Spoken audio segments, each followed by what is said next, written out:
Loop Hero is a game that I like, I think. It's got some interesting things that I want to talk about, some philosophy and stuff as well. I'm Kirri, and this is my guide to Loop Hero.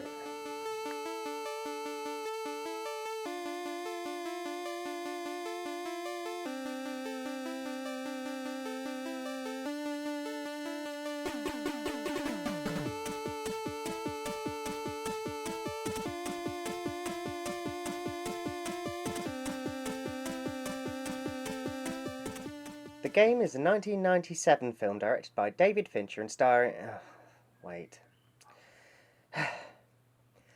Loop Hero was developed by FourQuaters, published by Devolver Digital and released on the 4th of March 2021. It's a deck-buildy, world-buildy, RPG, idly type thing. By that exceptionally clear definition, you obviously have a full grasp of exactly what the game is. Okay, so the world has gone all apocalyptic and stuff, just not one of those stupid apocalypses where America gets a bit dusty and Australians do what I can only assume is typical Australian things, minus the cricket.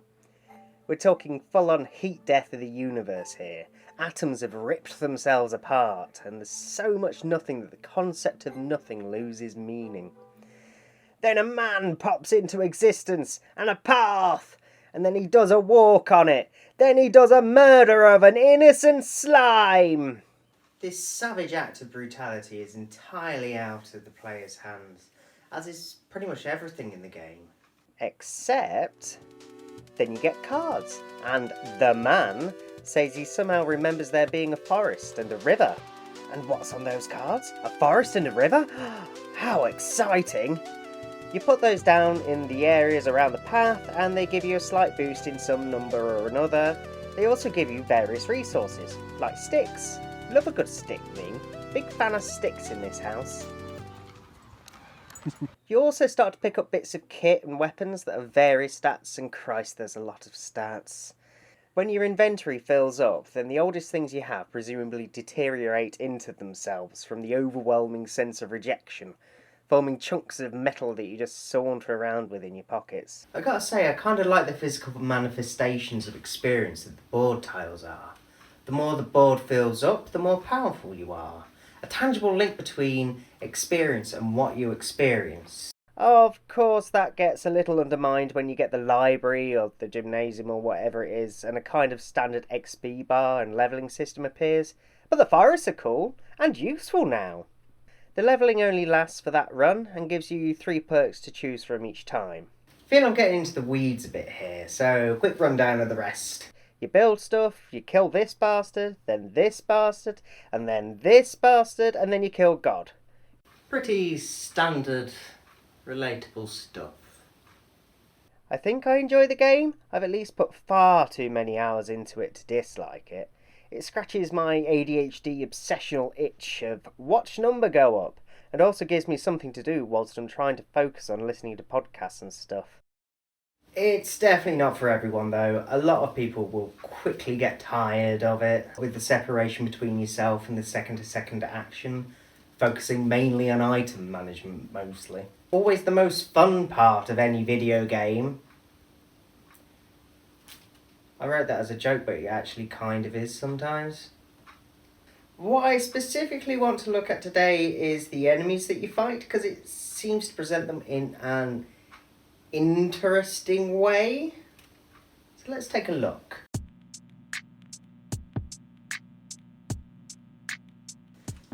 Most of the creatures you encounter are non-sentient generic beasties that just want to do a bit of nomming on your cute dumb boy here. There are, however, some that want to talk to you first before they get round to the aforementioned man-numbing. The harpy says they've still got to eat no matter what's happening. The vampire says that they'd help, but they've got to eat. And the bandits don't care, and just want your stuff. All of them can't escape the purpose of what they are. Their teleology. Teleology is a kind of idea that things exist to fulfill a purpose. Man-made things are easy to fit into this kind of idea. A hammer exists to hit things, a video game exists to play. Estradiol exists to make me hot. For living things in nature, teleology tends to look at the impact of said things has on its environment. So you get things like beavers exist to make dams and bees exist to pollinate. If this sounds a bit deterministic and religious-y, that's because it kind of is. My limited philosophical understanding of the subject and its history is basically...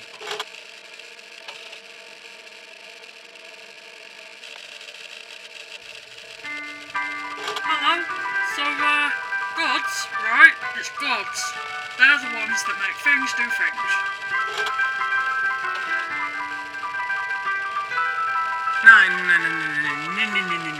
No. That's just nature being nature.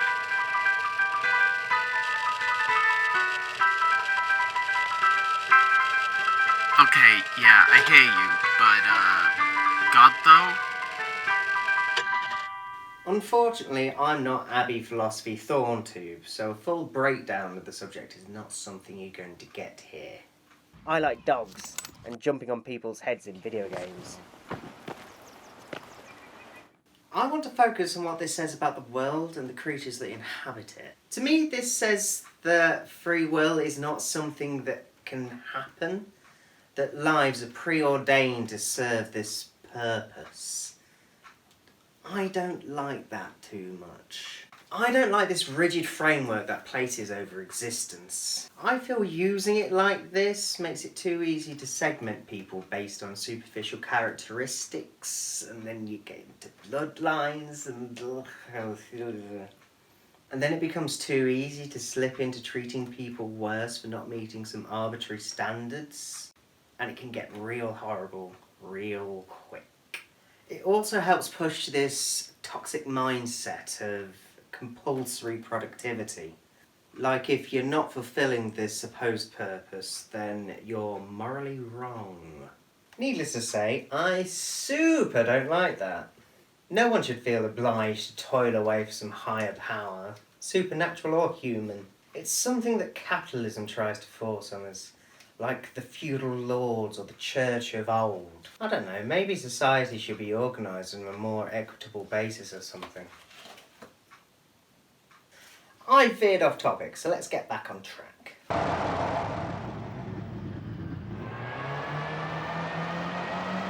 Fun fact, Tokka 2 has the full mobile loop at Donington Park in it. It's never used in the game. I've done it again! Ah! The game is basically saying that they can't go against the base purpose, their programming. Like a video game! They're all shown to be fully aware of what's happening, but unwilling to do anything about it. Why does that remind me of something? What's really interesting, though, is that the god that you do the murder on seems bound by this too. They exist compelled by a driving purpose that they can't subvert. The universe was created by them because that's what their purpose for existing is. The universe is destroyed by them because that's their purpose after completing the first. When our lad here beats them up, God becomes nothing but the pixely dot being bounced back into their original direction of purpose by the pong paddle of one boy and his skeleton crew. Necromancer is the best class, by the by. There's only two beings that seem to exist outside of this predestination, but on closer examination, they're still bound by it. They are...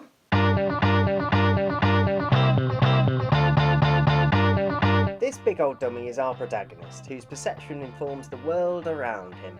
Textually, the world you make with the cards are areas of the world he remembers. Forgetting how existentially terrifying a prospect that power is for a minute, how does he get it? Well, millennia ago, God came down to say hi to some humans. They liked them, and God liked being liked. So God kept doing that wherever they made humans. Eventually God made a planet with some creatures that reacted scared and threateningly to the fucking glowing nightmare creature descending from the sky. Omega thought to themselves something along the lines of, "Oh shit, this fucker has got to be something special. I can tell by the way he reacted like a rational, sentient being would to my arrival instead of immediate deference and worship. Best make sure that I creepily enhance his bloodline in a bizarrely patriarchal and fascistic way. I'm sure that'll never come back to bite me." Spoiler, it comes back to bite them. Our man here is literally chosen by God. I live not too far away from Market Bosworth, which had a big famous battle in 1485. It's where the last Plantagenet King of England, Richard III, was killed before they used his body to mark where a car park should be in about 5 centuries' time. The Plantagenet kings billed themselves as being chosen by God to rule, the divine right of kings and all that. Obviously, that horrible mindset survived them. I can tell because that seems to be what Boy here is from. So, in this villagey bit of the game where you go between runs, which I'm also going to pretend I told you about earlier, before you plonk down farms that bring farmers into existence, potion shops that spawn an alchemist, and spontaneously generating lumberjacks in tree cutting places. What are they called? Forest tree? Hang on.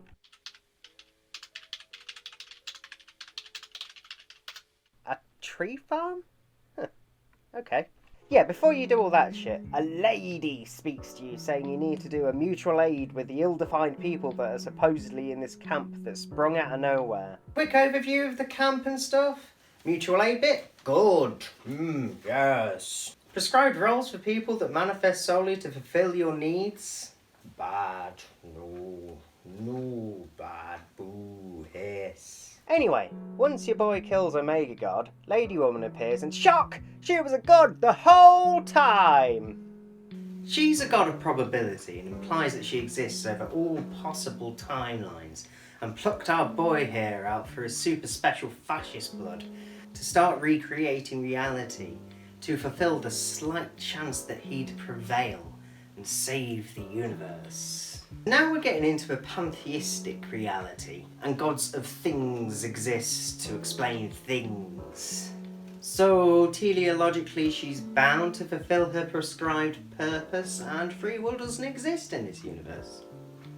I don't really understand why they put it in, but the Italian job for the PS1 had a free roam mode that both Turin and London. I guess it's just for fun, but for an obscure movie tie-in game for a film that came out 30 years prior, it seems an odd thing to have.